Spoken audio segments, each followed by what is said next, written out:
Everyone knows the Minions these days, even if one hasn't ever seen a film with them in it. They've become integrated into our modern pop culture, but despite how recognizable they are, there are some facts about them that you may not be privy to. From their mysterious and perhaps shocking origins to how they were designed, there are definitely some surprises here. Be sure to subscribe to Screen Rant to get more awesome videos like this on the daily. But before we get started, can you guess the film based off of these emojis? One minion to rule them all.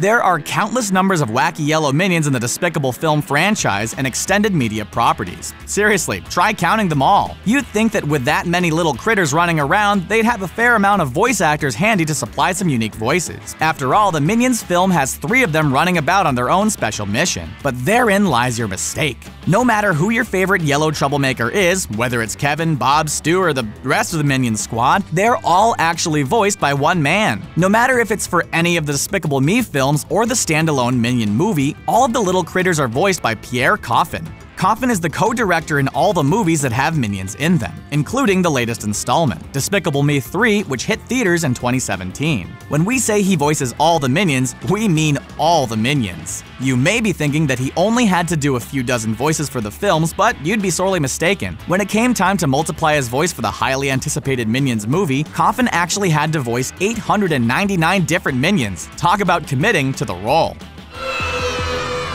Minions. Lots of minions. On the topic of 899 different minions, let's get into that. When you think of a minion, there are probably a few classic characters that stick out to you. And when you think of those ones, you end up picking, well, every minion in your head. It's not like they're really different from one another.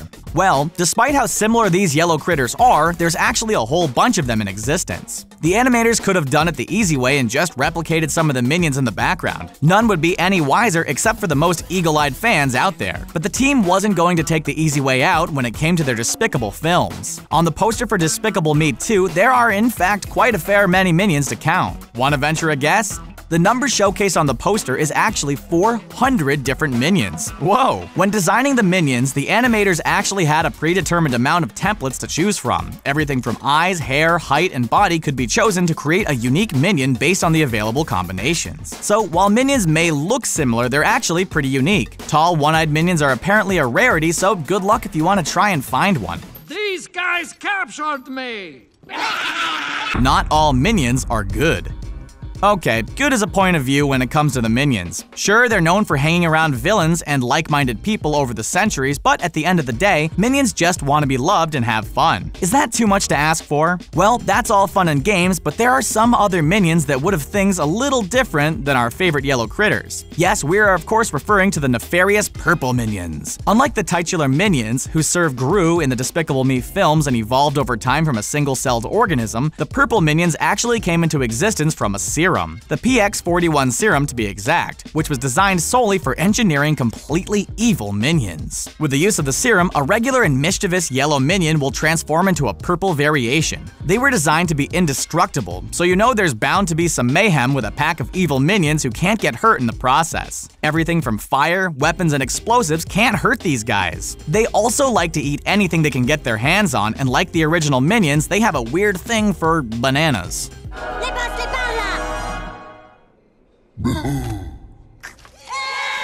Minion speak is actually a language.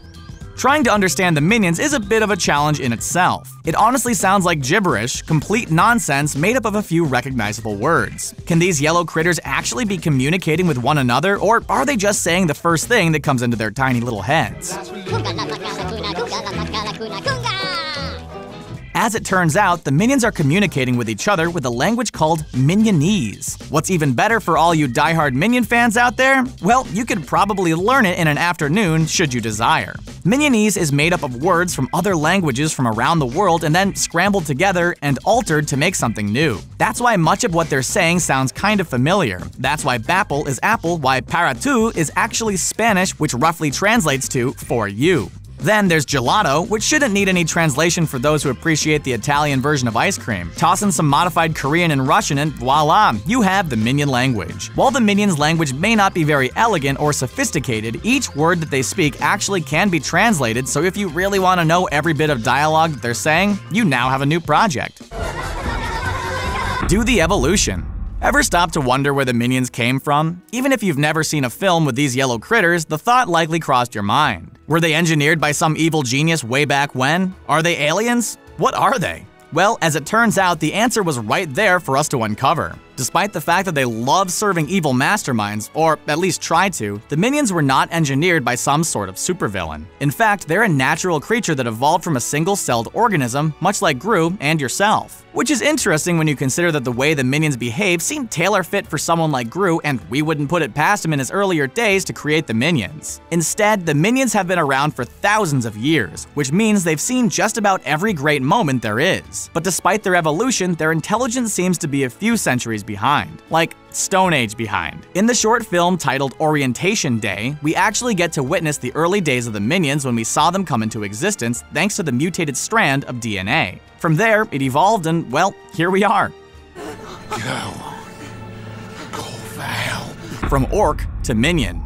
When it came time to design the Minions, you can imagine that the animators and directors were adamant about making a symbol that would resonate with youngsters. In the end, that's the strategy that came through, but did you know that the Minions actually had a much more hideous design in mind? While the yellow critters may sell a lot of merchandise and movie tickets based on their charming personality and cute little looks, things may have been different if they went ahead with the original plan. The early concept was to have the Minions appear as orcs, not unlike those from Warcraft or the Lord of the Rings films. Yikes, not sure how well that would go over with the young ones. Because the studio, directors, and animators wanted the audience to care for Gru in the first Despicable Me, the Minions were changed in order to make him a more sympathetic character. In order to do that, Pierre Coffin decided to surround him with cute incompetence, which sounds way more appealing than a bunch of ugly orcs. Now that's evil villain territory.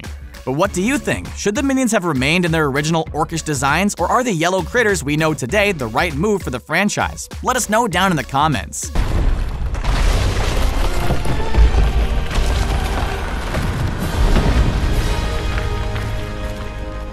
Minions' designs were inspired by...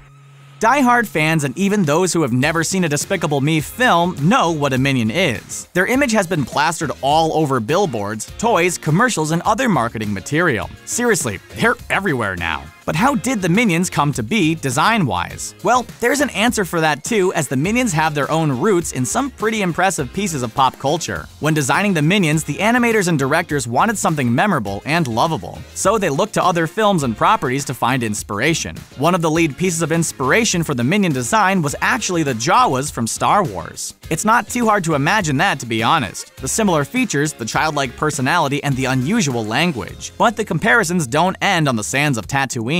The Minions were also inspired by the Oompa Loompas from the original Willy Wonka and the Chocolate Factory film. Much like the Minions, the Oompa Loompas have an unusual fascination and dedication to their fearless leader. They also love eating and singing. Sounds familiar. One has to wonder what would happen if the Minions ever walked into a bar and met some Jawas and Oompa Loompas, though.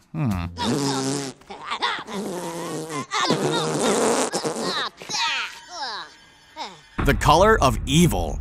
We established that evil Minions are purple, but why is that? Surely black, green, or red would have been far more evil than purple. They may be doing evil things, but purple is hardly evocative of evil beings. Well, turns out there's a reason behind the madness. While purple might seem like a random choice, the animators chose it specifically for their appearance in Despicable Me 2. The reason will definitely surprise you. We, the audience, are supposed to root for the yellow Minions, while they're opposite both in terms of the narrative and the opposite end of the color spectrum are the purple variations. So in this case, yellow equals good while purple is bad. It's a simple color coding technique to allow young children to associate opposites and their respective colors. As if they really needed any help knowing the purple Minions were on the other side though. So where did the inspiration for the purple Minions come from? Well, turns out that the Looney Tunes had a part in that. Whenever Tweety Bird would drink a potion, she'd turn into a terrifying monster behind Sylvester's back. Bearing this in mind, the animators and directors created a new Minion that would be far more terrifying than the small and cute originals.